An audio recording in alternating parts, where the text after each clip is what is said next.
Kisah Nabi Muhammad SAW. Bagian 157. Khotbah Rasulullah. Sampai di Arafah di kawasan Namirah, Rasulullah melihat sebuah kemah yang sudah didirikan untuk beliau. Rasulullah pun singgah sampai matahari terbenam di ufuk barat. Rasulullah minta agar unta Quswa dibawa ke tempatnya. Dari situ Rasulullah pun bergerak menuju ke Batan Wadi. Di sana sudah banyak orang berkumpul, kurang lebih 100.044 orang. Rasulullah berdiri di depan mereka, kemudian menyampaikan khotbahnya. Wahai umatku sekalian, dengarlah kata-kataku ini. Sebenarnya aku tidak tahu apakah aku masih bisa menemui kalian setelah tahun ini. Sesungguhnya darahmu dan hartamu adalah haram seperti haramnya hari ini, bulan ini, dan tanah ini. Ketahuilah bahwa semua urusan jahiliyah sudah tertanam di bawah kakiku ini. Darah-darah jahiliyah telah tertanam. Darah jahiliyah yang pertama kali aku hapuskan adalah darah Ibn Rabi'ah bin Harith. Kejadiannya dia ini dibunuh, ketika sedang mengambil susuan dari ibu susuannya Bani Sa'ad. Riba jahiliyah juga sudah dihapuskan, dan riba pertama yang aku hapuskan adalah riba Abbas bin Abdul Muthalib. Bahkan semuanya telah dihapuskan sama sekali. Bertakwalah kamu kepada Allah SWT demi untuk melaksanakan hak kaum wanita, karena kamu telah mengambil mereka sebagai istri dalam bentuk amanah Allah, kamu halal jima dengan mereka dengan menyebut nama Allah. Dan kaum wanita juga berkewajiban menjaga agar tidak ada seorang pun masuk ke kamarmu. Sekiranya mereka berbuat demikian maka pukullah mereka dengan pukulan yang tidak parah kepada mereka. Kamu berkewajiban memberi rezeki dan pakaian dengan baik. Sesungguhnya telah aku tinggalkan kepadamu agar kamu tidak sesat setelah ini, berpeganglah kamu dengannya, yaitu kitab Allah. Wahai sekalian manusia, sesungguhnya tidak ada nabi setelah aku, dan tidak ada umat lain selain kamu. Ingatlah agar kamu menyembah Tuhanmu, tunaikanlah fardu sholat 5 waktu, berpuasalah kamu di bulan Ramadan, tunaikan zakat hartamu dengan ikhlas, tunaikan haji ke Baitullah, dan taatilah pemerintahmu. Niscaya kamu masuk ke dalam surga Rabbmu. Besok kamu semua akan ditanya mengenai diriku. Apa yang akan kamu katakan? Maka kata mereka semua, kami menyaksikan bahwa engkau telah menyampaikan, menunaikan dan menasihati kami. Dengan mengangkat jari telunjuknya ke arah langit kemudian berkata lagi, Ya Allah ya Tuhanku. Saksikanlah, sebanyak 3 kali. Adapun orang yang berteriak, sebagaimana pengeras suara, meneruskan ucapan Rasulullah kepada orang banyak di Padang Arafah adalah Rabi'ah bin Umayyah bin Khalaf. Setelah selesai menyampaikan khotbah, turunlah firman Allah. Diharamkan bagimu, memakan bangkai.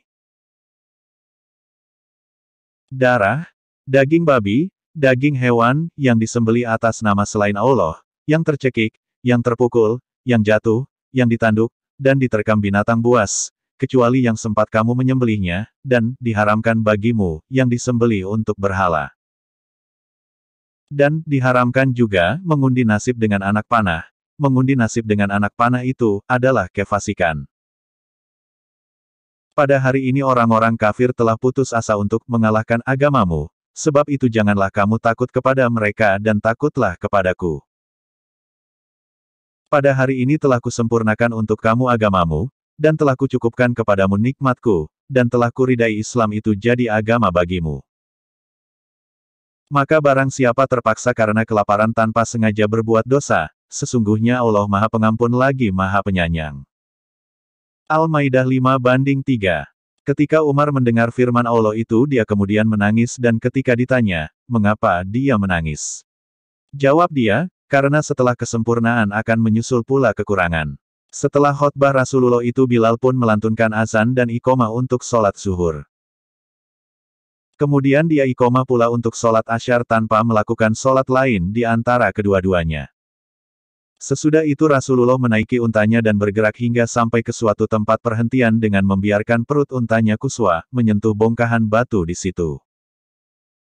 Sedang barisan pejalan-pejalan kaki berjalan tidak melebihi sejauh pandangan ke depan. Di situ Rasulullah menghadap ke arah kiblat. Rasulullah kemudian berdiri sampai matahari terbenam di ufuk langit sebelah barat dan cahaya kuning berangsur-angsur hilang. Usama pun mengendalikan unta Rasulullah sampai ke Musdalifah, Di sana Rasulullah menunaikan sholat maghrib dan sholat isya, dengan 1 azan dan 2 iqomah tanpa membaca apa-apa, tasbih sekalipun di antara kedua sholat itu. Rasulullah beristirahat, dan tidur hingga subuh. Rasulullah pun menunaikan sholat subuh, kemudian Rasulullah menaiki unta Quswa, dan berjalan sampai ke kawasan haram, Masyar Haram. Muka Rasulullah menghadap ke arah kiblat sambil berdoa, bertakbir, bertahlil dan bertahmid. Rasulullah berdiri di situ sampai waktu pagi. Kemudian Rasulullah bergerak lagi dari Musdalifah ke Mina sebelum matahari naik. Di sini Fadil bin Abbas mengikuti dari belakang unta Rasulullah sampai ke Batan Mahsar, dengan melalui jalan tengah yang menuju ke Jumrah Kubra. Sampai di sana ada sebuah pohon yang dikenal dengan nama Jumrah Aqobah. Kemudian Rasulullah melontar 7 batu sambil bertakbir di setiap lontarannya dari Batan Wadi. Setelah itu Rasulullah menuju ke tempat pemotongan hewan. Sebanyak 63 ekor unta Rasulullah berkurban, kemudian diserahkannya kepada Ali bin Abi Thalib 37 ekor unta untuk dipotong dan membagikannya. Jadi jumlah semuanya ada sebanyak 100 ekor unta. Setelah selesai penyembelihan Rasulullah menyuruh agar mengambil sebagian daging dari setiap sembelihan dan dimasaknya. Setelah masak Rasulullah dan Ali pun memakan sedikit dari masakan daging itu dan mencicipi kuahnya. Kemudian Rasulullah mengendarai untanya dan bergerak sampai ke Ka'bah. Di sana Rasulullah sholat zuhur. Setelah itu mengunjungi orang-orang Bani Abdul Muthalib yang menjaga air Zam-Zam dan memberi minum kepada para pengunjung. Melihat situasi itu Rasulullah berkata, "Ayo, rebut Bani Abdul Muthalib, kalau tidak mengganggu orang banyak, pasti aku ikut serta merebutnya bersama-sama dengan kamu." Hadirin pun mengulurkan air kepada Rasulullah dan Rasulullah pun meminumnya dengan senang hati. Bersambung bagian 158.